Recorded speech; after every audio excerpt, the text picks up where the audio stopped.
Present మనకి మార్కెట్లో ఎక్కువగా దొరికే పండు వచ్చేసరికి ఈ పుచ్చకాయ అండి. సమ్మర్ సీజన్ కాబట్టి మనకి ఈ పుచ్చకాయ అనేది చాలా ఎక్కువగా అవైలబుల్గా అయితే ఉంటుంది. అయితే గర్భిణీ స్త్రీలు పుచ్చకాయ అనేది తినొచ్చా, పుచ్చకాయ తింటే వచ్చే లాభాలు ఏంటి, కలిగే నష్టాలు ఏంటి అని వాటి గురించి మనం ఈరోజు అయితే మాట్లాడుకుందాం.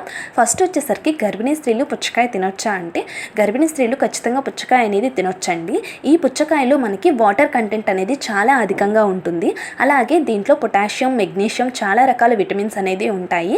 మెయిన్గా విటమిన్ సి అనేది అధికంగా అయితే ఉంటుంది అనమాట. ఈ సమ్మర్కి బెస్ట్ ఫ్రూట్గా అయితే మనం చెప్పుకోవచ్చు. అలాగే నష్టాల గురించి కూడా మాట్లాడుకుందాం.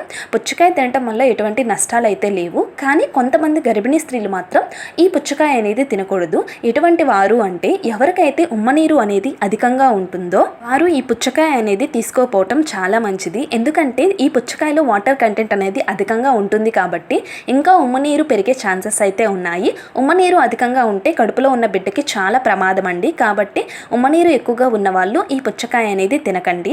ఇంకా ఈ పుచ్చకాయలో షుగర్ లెవెల్స్ కూడా చాలా ఎక్కువగా అయితే ఉంటాయన్నమాట. ఎవరికైతే ప్రెగ్నెన్సీలో షుగర్ అనేది ఉందో వాళ్ళు ఈ పుచ్చకాయ అనేది తీసుకోకండి.